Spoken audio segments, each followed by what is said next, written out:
Hello again, everyone, and welcome back to the Front Line with Joe and Joe. Joe Pasillo, as always, joined by Joe Resinello. And once more, dear brothers and sisters, let us go into the breach on the Veritas Catholic Radio Network, 1350 on your AM dial, 103.9 on your FM dial, serving the New York City metropolitan area, spreading the truth of the Catholic faith. Please be sure to download the Veritas Catholic Radio Network mobile app so that no matter where you are in America or any place in the world, you can hear not only our show, but all the content that's available at the Veritas Catholic Radio Network. And if you want to give some feedback, veritascatholic.com, veritascatholic.com. That's where you could tell us all what you think of us. Hopefully it's all good, but either way, be honest. We love the feedback. And finally, if you'd like to support Joe and I, you could find us on social media at the Frontline TV, the Frontline TV on YouTube, and also our website, thefrontlinetv.com, thefrontlinetv.com. So today, most of you out there who listen to the Frontline with Joe and Joe know that we have a good relationship with many authors out there, particularly their publishers, and one of those is Ignatius Press. So today, we wanted to talk about a particular book that we think is going to be of interest to you, and have on the marketing and sales director from Ignatius to talk about this book. And the book that we're going to be discussing today is about a very, very popular saint, Padre Pio. The title of the book is Padre Pio, Stories and Memories of My Mentor and Friend. The author of the book is Father Gabriel Amorth, who was the world's leading exorcist up until the time he passed back in 2016. Very quickly on Father Amorth, as I said, he was born in 1925 and he died just a few years ago in 2016. He was a priest of the Congregation of San Paolo, was the chief exorcist at the Vatican, and internationally recognized as the world's foremost exorcist. He wrote two major books: An Exorcist Tells His Story and An Exorcist More Stories. And we would definitely recommend those because Father Amorth basically has stared down the devil. So I think he's got something to say. Mm-hmm. Anthony Ryan, who is joining us from Ignatius Press, and he's been gracious enough to come on the show to discuss this. I want to tell you a little bit about him. Anthony Ryan joined the ranks of Ignatius Press in its infancy in 1981, just a couple of short years after its founding. Since that time, he has been marketing and sales director, although he is also the self-designated dishwasher at times at Ignatius Press offices.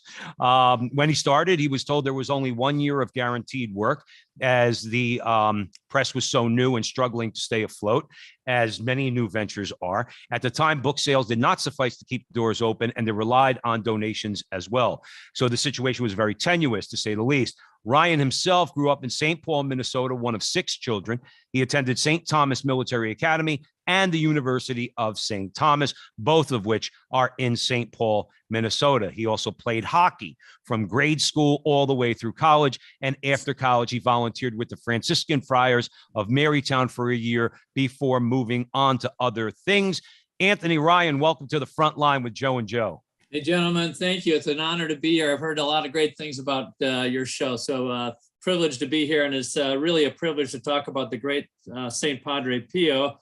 I mean, the reason they have to listen to me is, of course, Padre Pio is long gone. And as you mentioned, Father Amorth, the author, died in 2016. So neither of them are with us. So I have the great privilege of representing them today. Absolutely. And we thank you very much, Anthony Ryan. With that, I'm going to hand it over to Joe Resinello. Tony, we always start with the prayer because all good things start with the prayer. In the name of the Father, Son, Holy Spirit, amen. Remember, O most gracious Virgin Mary, never was it known that anyone who sought your help or sought your intercession was left unaided. Inspired by this confidence, we fly unto you, a virgin of virgins, our mother. To you we come, before you we stand, sinful and sorrowful. O Mother of the Word incarnate, despise not our petitions, but in your clemency hear and answer us, amen. Saint Padre Pio, pray for us. Tony, before we get into the book, let's talk a little bit about Ignatius Press. I mean, I know a bit about it. I know Joe Fazio, he started it, the Jesuit. He has an engineering background. Why did he start it? I mean, I was educated by Jesuits. I went to Scranton University, and what was the spark that said, something, this is what I got to do? Because I do know that he mentored under Benedict XVI. He studied, I believe, philosophy in Germany. Give us a little background, because I think it's a great story. Yeah, it is a great story. Thanks for asking. So Father Joseph Fessio went to Europe as a young Jesuit to get his PhD. He was sent there by the Jesuits. He was there 6 years. And during those 6 years, he studied under three of the greatest theologians of the 20th century and maybe in the history of the church. So he had this great privilege of studying. His personal mentor was Henry de Lubac, the great Jesuit theologian. And then de Lubac steered him to a young theologian priest, Joseph Ratzinger, in Regensburg to study directly under him. So he went to study under Ratzinger, who became Pope Benedict XVI, as you say. And then Ratzinger directed him to do his doctoral thesis on the ecclesiology of the theologian Hans Urs von Balthasar, a Swiss theologian, which Father Fessio did. So he was able to study under those three great men and get familiar with them personally, but also their writings. And he realized when he came back after finishing his doctorate 6 years later, that their works were not very much available in English. So, and he understood how important they were. So his goal was to start a publishing house to make especially their works available in English. And a fourth person, a woman named Adrienne von Speyer. Adrienne von Speyer was a convert to Catholicism. She was a Swiss medical doctor. She was under the spiritual direction of Hans Urs von Balthasar. She met him and he brought her into the church and became her confessor. And it turned out that she was a mystic, and Balthasar witnessed a lot of her mystical experiences, and also kind of took her dissertations and helped her kind of write all the things that she experienced. So he told Father Fessio, she was dead by the time he went to study in Europe, Father Fessio, but she had a lot of writings by then. And Balthasar told Father Fessio, your idea of going back to America to start a publishing house is a good one. But if you have to choose between her writings and mine, choose her. They're more important than mine. So that's how important Balthasar felt her writings were, and her kind of gift to the church. So that was his goal when he came back, to make the writings of those four writers available. And that's what he did. He did it on his own. He didn't do it with the Jesuits. He just raised money on his own and kind of did it on the side, because he was a professor at the University of San Francisco. Started a great books program there called the St. Ignatius. He was very busy. But, this is what great Jesuits do, right? They know how to do things, get things done. So he raised money, found translators, found people to help him, started making these works available in English. None of them were going to be money makers. I mean, who's going to be reading Joseph Ratzinger back in the 70s, right? Or Hans Urs von Balthasar. He knew that. So he had to raise money to just keep everything going. And so then when he hired me in 1981, so that was 3 years later, he had 5 or 6 books in print, but things were growing and he needed someone to help him. And as you said, they guaranteed me a year at the most, because everything was about raising money to keep the place going. They weren't making any money. And by the grace of God, here we are 44 years later. We're publishing everything now from coloring books, I say, to, Joseph Ratzinger and everything in between. Well, that's great. It's funny. You talked about great Jesuits, because I knew one in India, Father Lawrence Abello. He formed probably half of the Missionaries of Charity. He wrote what a lot of people don't know. He penned Mother Teresa's speech at the prayer breakfast. He wrote it himself. And arguably, he was the smartest man I've ever met. And he did not get into the program that Fessio did. He told me he was from Canada. That's why I bring this up, because he is a special person, clearly from an intellectual perspective, because I have never met a smarter man than Abello. He had a PhD in physics and philosophy. He wrote, he spoke 7 languages.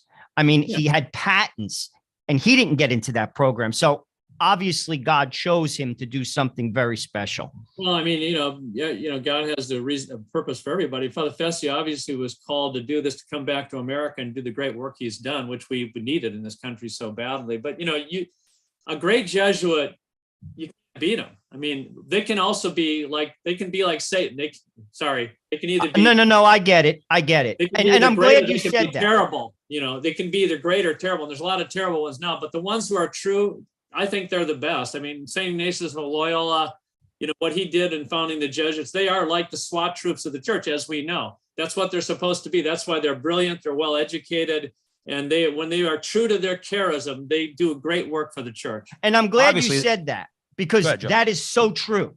So many people, especially in the conservative, quote unquote, Catholic world, don't understand that. And I didn't understand that until I met Father Lawrence Abello in India, who was Yeah. like a pro-life like titan, lived in India. I've never seen a man embrace poverty and a detachment to material like life like him. I mean, they are Yeah. a force, and that is true. When they're on, you cannot touch them. So anyway, so that's Father Festus. So back to Ignatius Press. So he's a great Jesuit. He studied under a great Jesuit, Henry de Lubac, and he wanted to just be a true son of Saint Ignatius of Loyola. That's his goal. And so I tell everyone, look, the only way you can explain how we succeeded, because we should not have even been around anymore. I mean, you're publishing the works of great theologians in the 70s and 80s, is because we had a true son of the church, a true faithful Jesuit son of the church who only wanted to obey the church and live out his Jesuit vocation. And God rewarded him. He blessed him. I mean, you look at the work of Ignatius Press, I can't explain it. I mean, it's unbelievable how successful we've been. And that's the reason we had a great Jesuit as our founder. Go ahead, Joe, you want to say something? No, that's all right. Anthony Ryan joining us at the front line with Joe and Joe. And we're going way in the breach because we're going to be talking about, is this a recent, when was this book actually written, Anthony? Just so we're all clear on that. Well, so it was written originally in Italy before Father Amorth died. So I think it was actually right before he died. So the original edition was in Italian in Italy. And I think it came out like the year before he died. So he died in 2016, might have even come out the year that he died. And then we got the manuscript probably a year or two later, and we looked at it, and it takes a while for us to look at these because it's in Italian. We have to read everything, of course. And, we don't just publish things. We're very careful about what we publish, especially foreign manuscripts. So that takes a while. And then we published it last year. So we published the English language edition in the fall of 2021. Okay, so fall is a very, very recent publication from Ignatius Press. And the book for all of you just joining us at the front line with Joe and Joe is Padre Pio, Stories and Memories of My Mentor and Friend. The author of the book is Father Gabriel Amorth. So now, Anthony, let me ask you this. Let's get into the book a little bit. Let's start with the late Father Amorth, well known, as I mentioned earlier, as an exorcist. He had a over 2 decade very close friendship with Padre Pio. Yeah. It's interesting because I wasn't being cheeky earlier. These two men stared down the devil. Okay. Right. Not an easy task. And they were friends for a good long time. How did that relationship start and develop? Yeah. So they were friends for 26 years. So what happened was when Father Amorth was a young priest, like many people, he went to San Giovanni Rotondo. He wanted to meet this great Padre Pio, and he went there with a friend who had been there before. And so he had a chance to meet Padre Pio. It was very kind of a small, he didn't have a lot, Padre Pio was very busy. Lots of people, as you know, wanted to see him and go to confession, all that. But he did have an encounter with Padre Pio and spoke with him and went to confession to him and asked for advice. And Padre Pio gave him some advice, but he said he wasn't, like a lot of people, he was looking for something extraordinary from Padre Pio. And that's kind of he said it was my fault. Padre Pio gave him good advice, but he said it was kind of the advice that a good priest would get from any good priest. But he said, I realized later I came with the wrong approach. I was looking for some extraordinary whatever. He said, and I realized later it was good for me to have that first experience, because then I realized, I have to go back and keep meeting with him to kind of become a spiritual son of his. He wanted to become a spiritual son. So he kept going back for visits, and they developed a friendship, a deep friendship, as Amorth grew in his own vocation as a priest and then as an exorcist. And you can tell in reading the book that they had a really great relationship, and it was fun. They had a lot of good times talking together, and stories and humor and all that. But so that's kind of it. And so Amorth brings that perspective to the life of Padre Pio that you don't get in other books. One, from a personal friendship, number one, a long personal friendship. And then two, as a spiritual son of Padre Pio, not just a friend. And then number three, he's a famous exorcist, and you have this incredible, famous stigmatic priest. So there's a lot of interesting things in this book. It's funny. I didn't know that much about Father Gabriel Amorth, and I saw a video, and before I even knew about him, and I'm watching the video, and it was a bunch of Italians in an apartment, and I'm Italian, grew up, my family's from Newark, and the mannerisms of everyone. I was watching with my wife, who's Haitian American, and I said, these people are Italian because they're crazy. Like I could see, like in the room, I was just like, this could be my cousins. Like they're crazy. And Father Gabriel Morth, which made me laugh, when he would begin an exorcist, people can't see me on Zoom right now. This is what he would do. He would taunt the devil. He would go like this with his finger on his nose. That's how he would begin the exorcist. I was like, this man's insane. I'm like, this guy, like everything about it. I was just like, oh my Lord, this is the craziest thing I've ever seen. With that said, though, very serious subject matter. The devil is real. Exorcisms are real. But that's how he began his exorcisms. He would taunt the devil. Yeah, he actually wrote a article or something called "The Devil is Afraid of Me." Because he was fearless when it came to dealing with the devil, because he knew he had the power, the grace of God as a priest and as an exorcist to deal with the devil. So he was fearless in that regard, and he became the world's most famous exorcist and the Vatican's foremost exorcist, and he actually trained other exorcists, and one who we have a blurb from in the back of the book, Father Gary Thomas, exorcist for the Diocese of San Jose out here, was actually, a book was written about him called The Rite, and then they made a movie about it starring Anthony Hopkins. I don't know if you're familiar with that, but so he was a student of Father Gabriel Amorth, Father Thomas. He was sent by his bishop to get trained as an exorcist, and one of his teachers, at least, was Father Amorth. So, I mean, this is part of what Father Amorth did, was he trained other exorcists besides doing countless exorcisms himself. So he and Padre Pio had this thing in common where they both battled Satan in different ways. Padre Pio a lot of times physically, but their lives were battling Satan. Yeah, it's amazing. I was thinking that when Joe mentioned that that way that Father Amorth flipped off Satan at this exorcism in Italy. I remember watching it myself. I was saying, man, it's a bunch of crazy Italians there. It's like all the old ladies. And they're all witnessing this. But what struck me, and I'm going someplace a bit more serious than that. It seems to me that, and I want you to talk more, Anthony, if you would, about Padre Pio, but also about Father Amorth. It seems like there's a tremendous amount of humility there that would enable. See, you can't do that to the devil unless, as you said, you're humble enough to know that I'm not fighting this fight.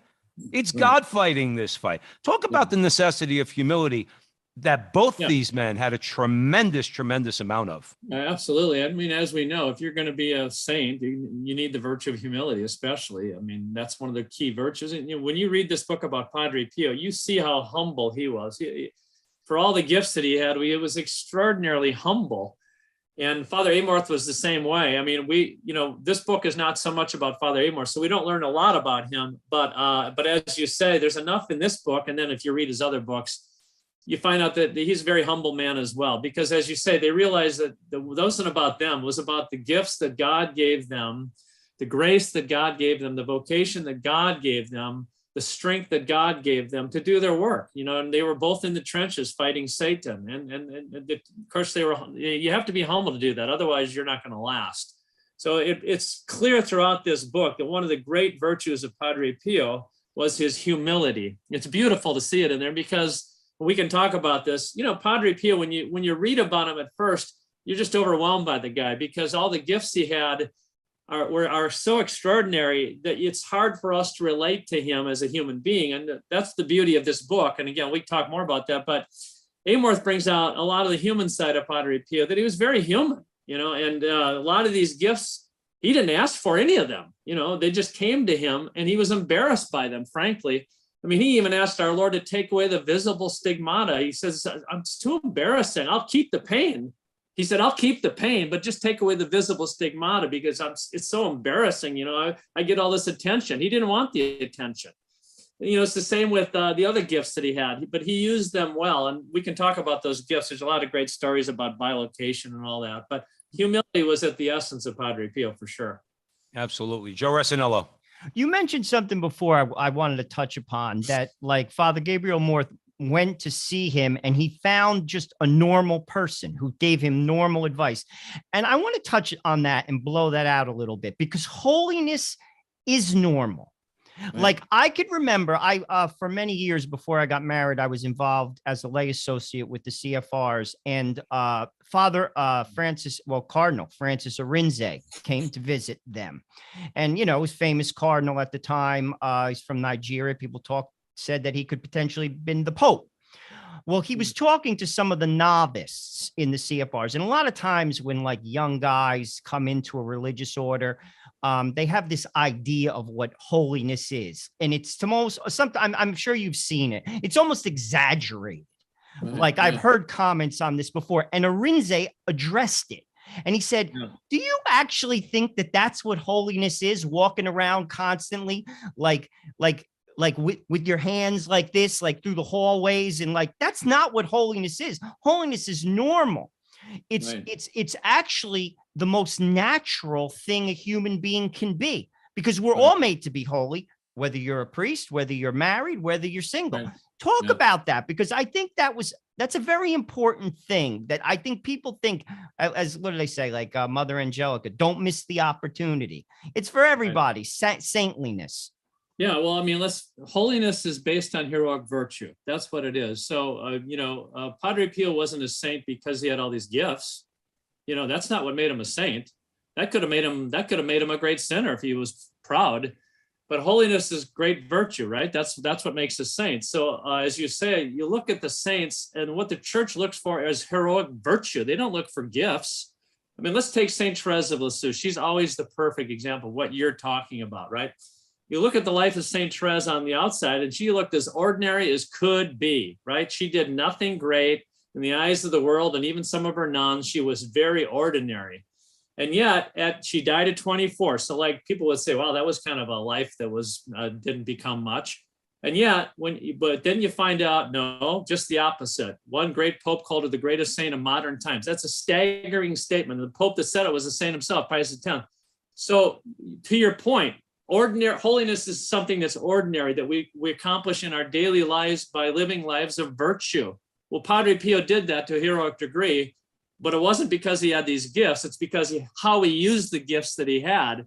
And back to the other point, that sometimes you read the lives of saints and they seem so unreal, these hagiography works, that we can't even identify with them. They're like Superman out of the mother's womb or something. No, they were human beings. A lot of them were sinners who had to convert. But the point is, they were ordinary human beings like us who had to grow in virtue, and just like Padre Pio did. And so, yeah, holiness should be something that ordinary people achieve, for sure.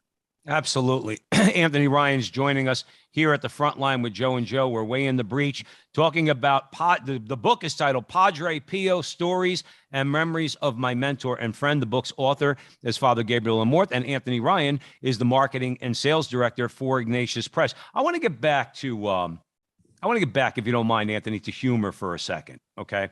Because I think, in the book, it shows both of these men, Father Amorth and Padre Pio, they had this gift that, let's say, we mentioned the flipping off Satan during an exorcist, but they used humor in communicating the message of the gospel, to communicate holiness, mimicry, storytelling, things like that. How important is that as a tool that we should take a lesson from? We can all tend to get a little bit grim nowadays, particularly in the midst of this spiritual battle that we're in. We have to remember, we're a joyful people. Seems that these two men were very joyful. I'd love for you to talk about that. Yeah, it's a good point. I mean, Saint Teresa of Avila said there are no sad saints, right? There's a saint, any saint is not sad. There's no such thing as a sad saint. And so the saints are the most complete people, right? They're the most holistic persons. They're the people that are the most well-rounded, the most fully human. And as Saint Irenaeus said, the glory of God is man fully alive. Well, what does that mean? I think part of it is what you're saying, that we have to have joy in our lives, and humor is part of that. And Jesus Christ said, I came to give you my joy, that your joy may be complete. We don't hear that enough. And Padre Pio and Amorth, both in this book, that's another kind of unique thing about this book, is throughout the book, you'll see little stories, humorous stories, or even jokes that Padre Pio told. I'm not going to repeat them because I want people to read the book, but there's jokes that he would tell. And Amorth said, too often we have these pictures of Padre Pio where he looks always very serious and so forth. He said, but the real Padre Pio was was not like that. He was actually very gentle, very joyful, very upbeat, very friendly, very compassionate. He said that's the real Padre Pio, and he brings that out, I think, well in the book. And I think that's the beauty of this book, is we get to know the real human side of Padre Pio, the thing that was really appealing to a human being, that he had great love, joy, and compassion, but he also hated sin. He had this great hatred for sin and Satan, and of course that was a serious part of his life. So you see this great balance in his life of the joy that you're talking about, the humor, him telling stories, mimicry. He was great at mimicry. There's one episode in there that about how he mimicked the provincial when he was consoling one of his fellow friars who was being transferred out of San Giovanni Rotondo, who didn't want to go. He was very sad. He loved being there, and the provincials told him he was moving, and he came and was telling the friars at recreation. So Padre Pio started mimicking the provincial, trying to console the guy. It's a pretty funny story. But I mean, the point is, there's a lot of those things in the book that are really fun, that shows you the human side of Padre Pio. And I think it's, as we were talking about earlier, I think it's so important, because people are expecting this, like thunder and lightning from heaven when you meet, or if you were a person who would have met Padre Pio. And no, just a normal guy who's living a holy life. Joe Resinello, we have about 2 minutes before the break. And I just want to talk a little bit about, proclamation of the gospel, because obviously that's what this show is about. That's what the business that you're in at Ignatius Press. I mean, we want to basically proclaim the gospel, but we meditate upon that in the Illuminous Mysteries. It's the third mystery on Thursday, the proclamation of the gospel. I've thought about this. Because that's what I do. How best do you proclaim the gospel? Humor is an effective way. Think about Jesus. It was through parables. Right. He was the greatest teacher of them all. I mean, right. To communicate a message, sometimes you have to be sly, in a sense. If maybe that's not the right word, but the most direct way sometimes doesn't, catch the person's attention. And humor is an effective way. Parables are also effective. Could you talk a little bit about that? Because I mean, that's what we do. You know what I'm saying? Well, look at today's gospel, for example. So it's the story of the woman caught in adultery. Now, that's not a joyous, humorous story, but the point is, look at how Christ handled that. So they catch her in adultery, which is, think about this poor woman. First, she's caught in the act. Second, they bring her out in the public and humiliate her. Third, they're getting ready to stone her. And so what does Jesus do? And of course, they're putting him on the spot, the Pharisees. They figure they're going to really catch him here on this. And so what does he do? He turns the tables on them. He says, let the first among you, let the one among you who is without sin be cast the first stone. He just completely turned the tables on them. And of course, they recognize, we're all sinners. And they walked away. And then he said to the woman, is there no one to condemn you? And she said, no one. Neither do I condemn you. Go and sin no more. That's such a beautiful story. It shows you the compassion of Christ, but how he took an example, he took a situation, and he didn't yell and scream at the Pharisees. He just let them see their own sinfulness. But back to your point, I think there are stories in the gospel that are much more to your point of where there's joy, there's joy, there's humor, and so forth. Christ had a sense of humor. We probably don't see it enough in the gospels, but it's definitely there. And the fact that he dealt with sinners all the time. What today was one example, but tax collectors. He had Matthew become one of his apostles. Zacchaeus is a tax collector that he went and ate with. There's all kinds of stories of Christ dealing with sinners. That's who he came for. Mm-hmm. That's us. Anthony, let me real quick before we go to a break. Let's leave that there for a second. Where could people find out more about Ignatius? All the books available at Ignatius, and particularly this book we're talking about today. Sure. Well, first of all, always encourage people to go to their local Catholic bookstore if there's one in the area. We want to keep them going. If you don't have a Catholic bookstore, you can go to our website at simplyignatius.com. Very simple, ignatius.com. Or you can call our 800 number, 800-651-1531. When you put the last letters, the year of Our Lady Guadalupe, 1531. So 800-651-1531 is the 800 website, ignatius.com. Most importantly, though, if you have a Catholic bookstore, buy it from them. Absolutely. All right. So we're going to take a quick break. The book is Padre Pio, Stories and Memories of My Mentor and Friend, authored by Father Gabriel Amorth. We're with Anthony Ryan, and we will be right back. Don't go anywhere.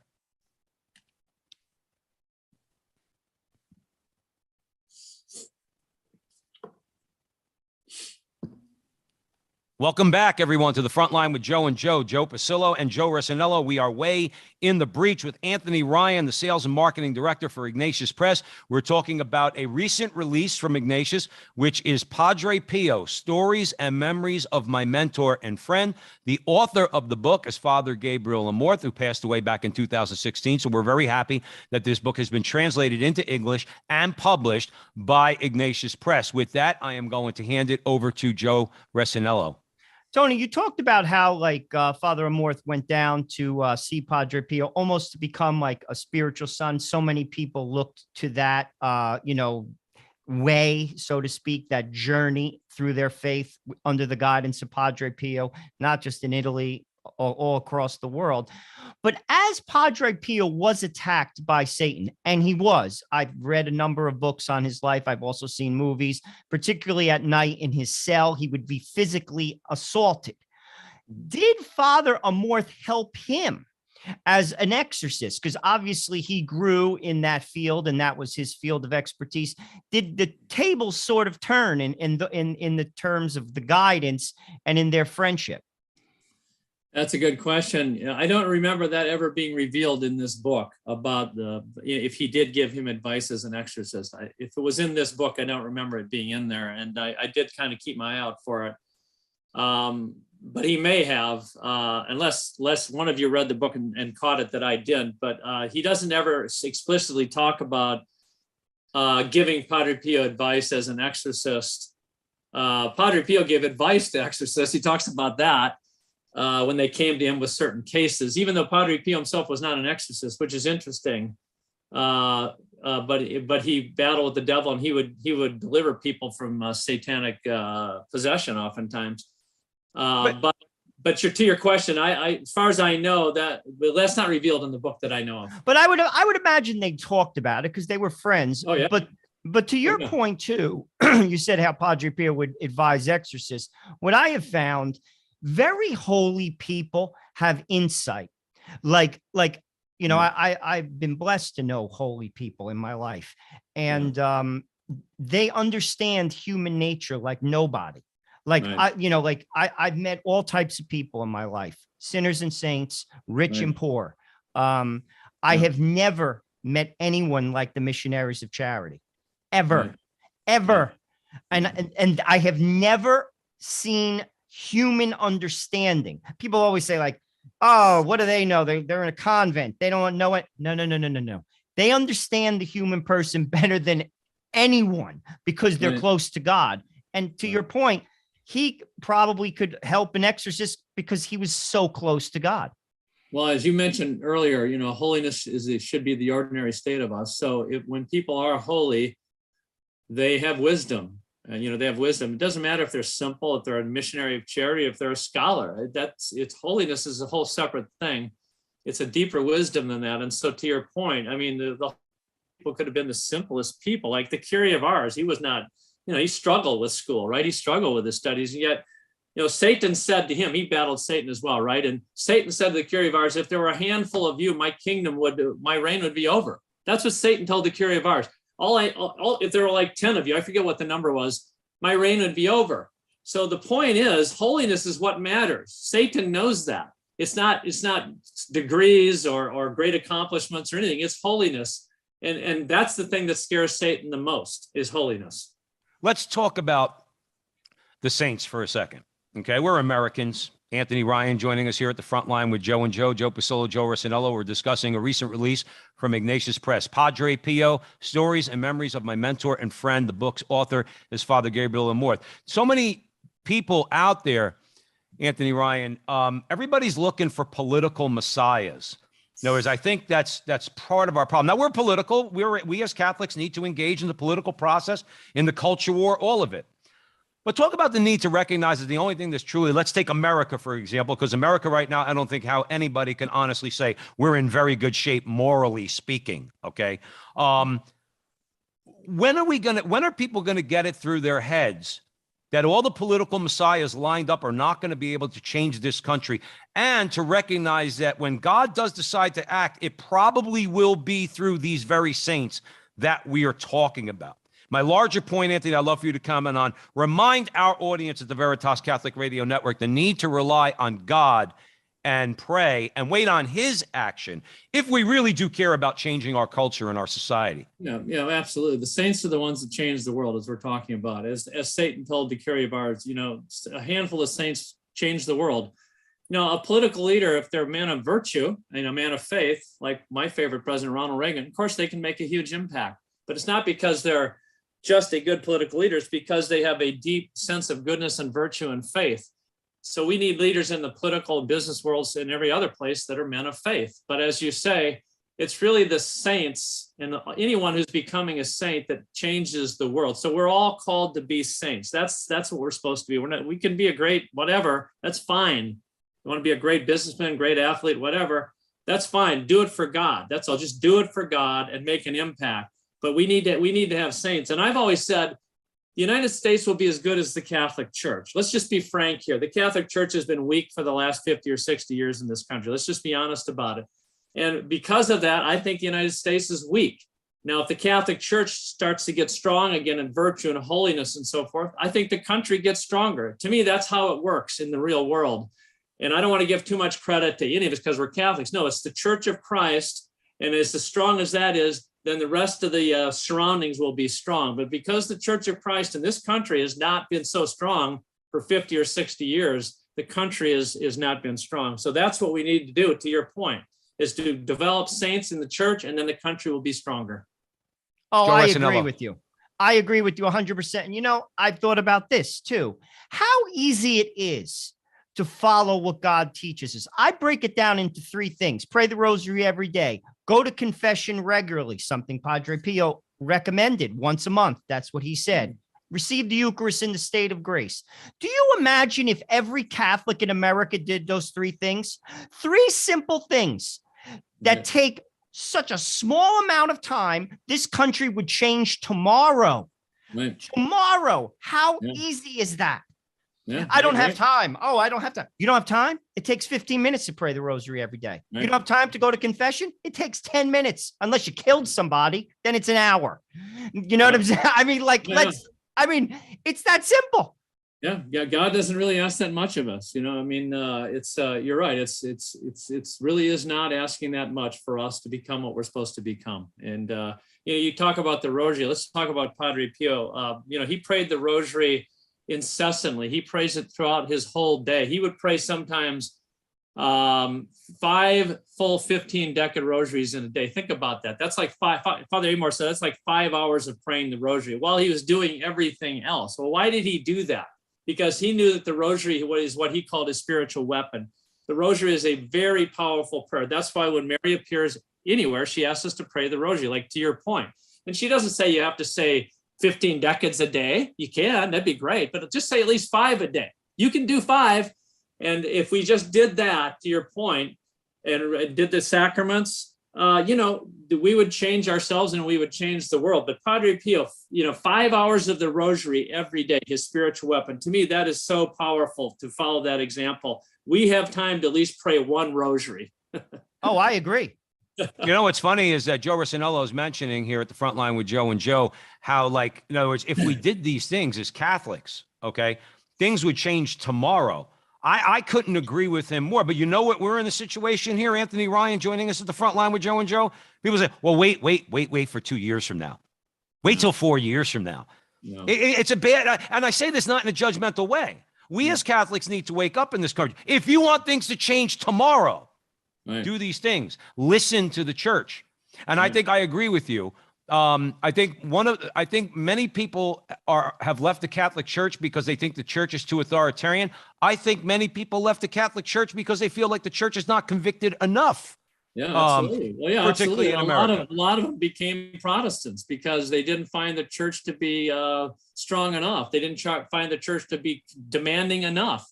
They didn't find the church to be inspiring enough. They didn't find the church to be communal enough, to have community. And people thirst for that. So they went off and become Protestants.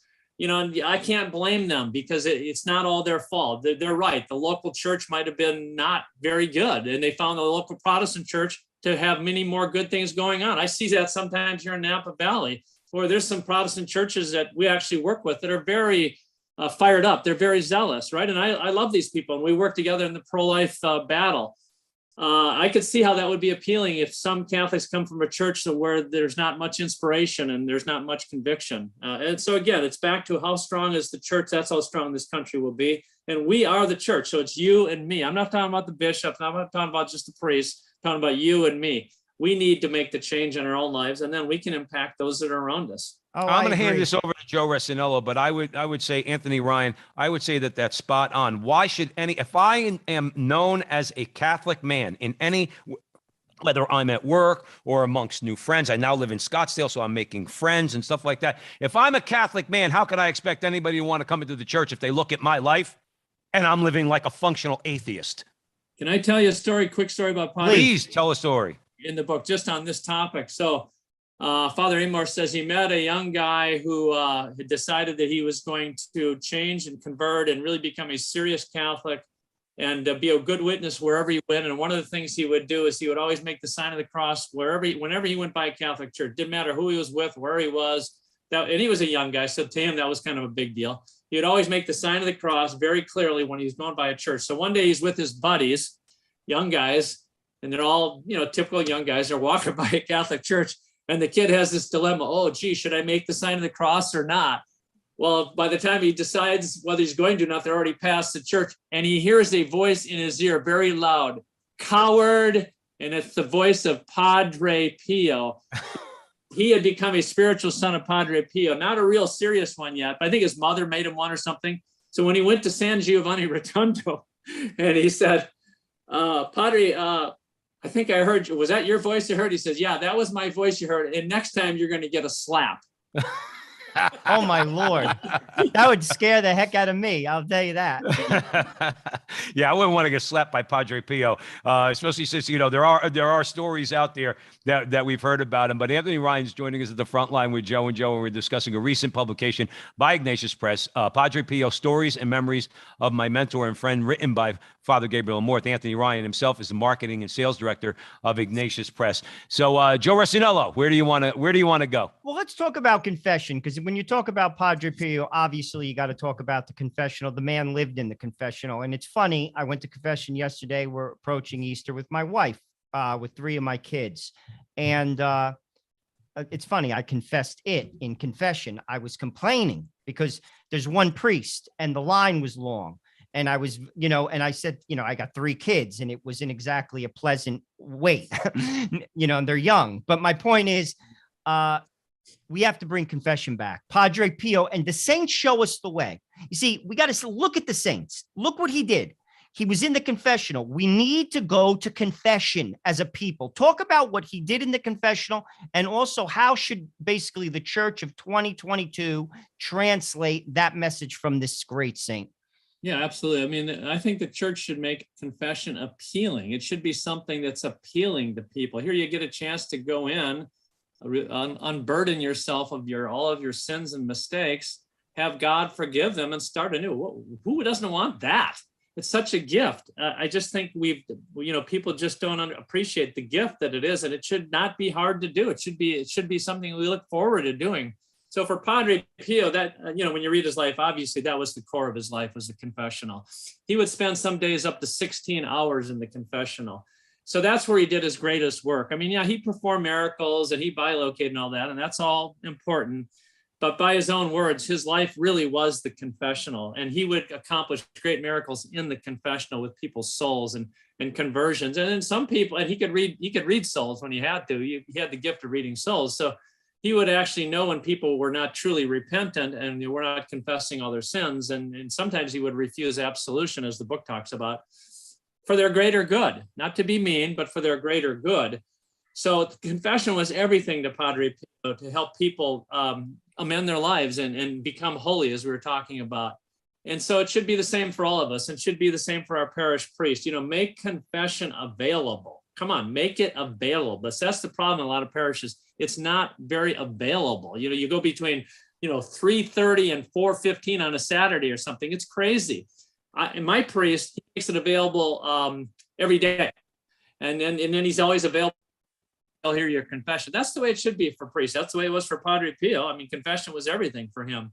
So I agree with you. The confession is the key for all of us to kind of growing in holiness. That and the Oh, Joe, please. I heard a good priest say that when you see the Roman collar, he gave you an example. You know, like when you're traveling and you're in a hotel and you put the sign on the door, it says "Do not disturb." He says when you see a priest, the message ought to be when you see the Roman collar, it means please do disturb.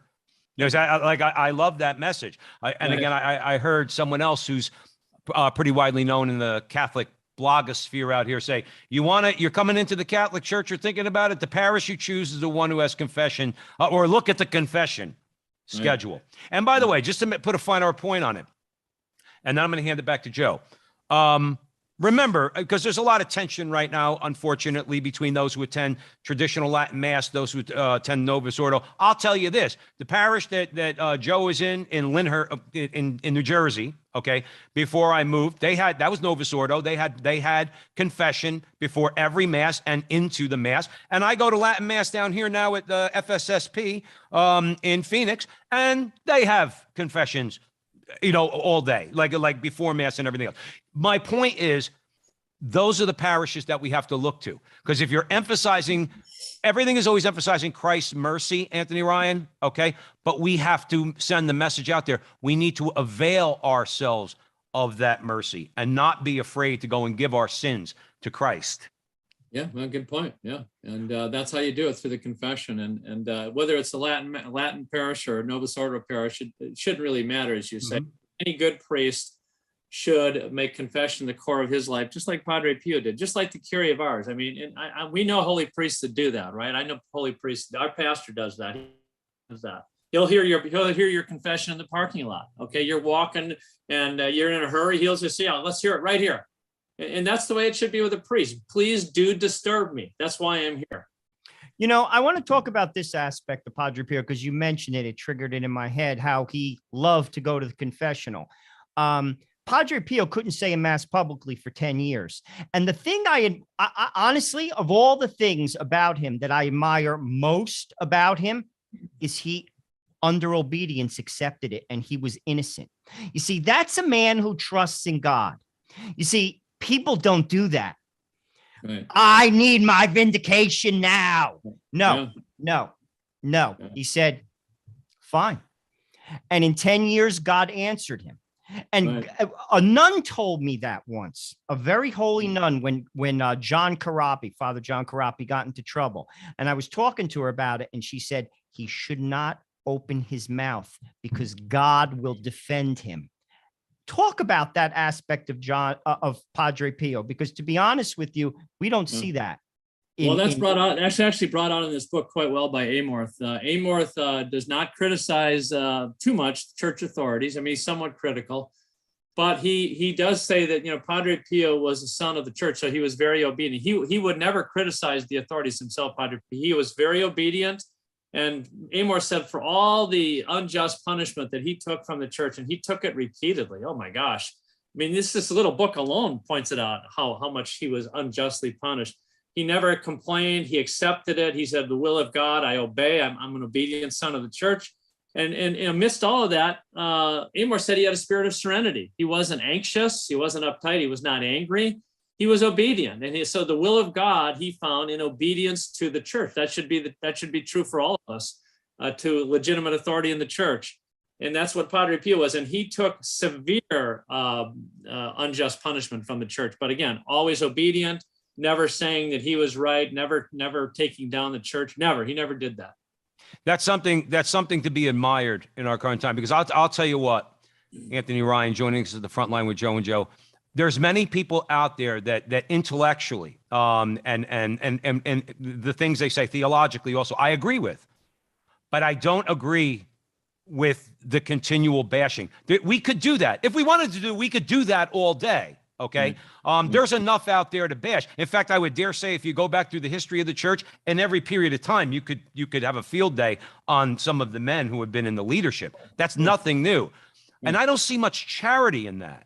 Because rather than just say, okay, let's flesh out these ideas, talk about what we're talking about. We're talking about going to confession, rosary, all of it. Okay, growing in personal holiness to change things. Well, that includes the church.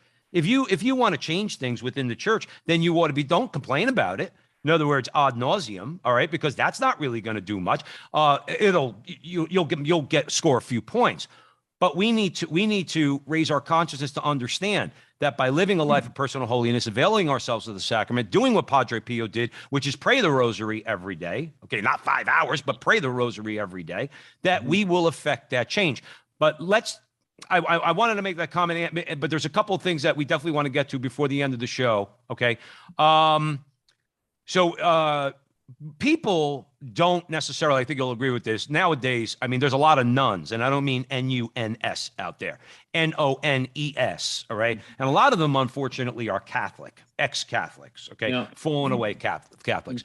And a lot of people do not believe in the devil, and they, quite frankly, don't believe in sin, okay? Does this book by Father Amorth flesh that out at all, that reality, to try to make it clear to the reader?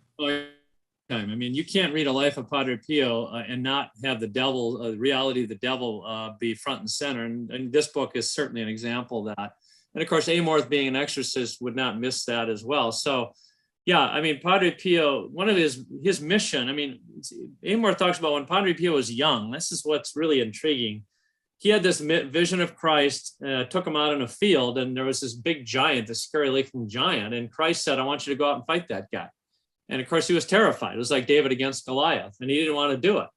And Christ said, no, you go, I will be with you, and you will be victorious. But you have to go in, you have to get into the fight for me and with me. And so he did, and he was victorious. And Padre Pio said, that was me, that helped me understand this was going to be my mission for my life, is fighting Satan. And what was the point of it? To save souls. So that was his whole life, really, was in battle with Satan, spiritual battle, but also even physical battle sometimes. He would, as you talked about earlier, he would actually be physically beaten by Satan. He would accept all of it for the salvation of souls. That was his whole purpose in life, was helping people to get to heaven.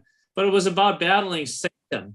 And let me just tell you, one of my great favorite coaches, and you will love it, is Vince Lombardi. Now, Vince Lombardi was a daily communicant. He was voted the greatest coach of the 20th century. Why is that?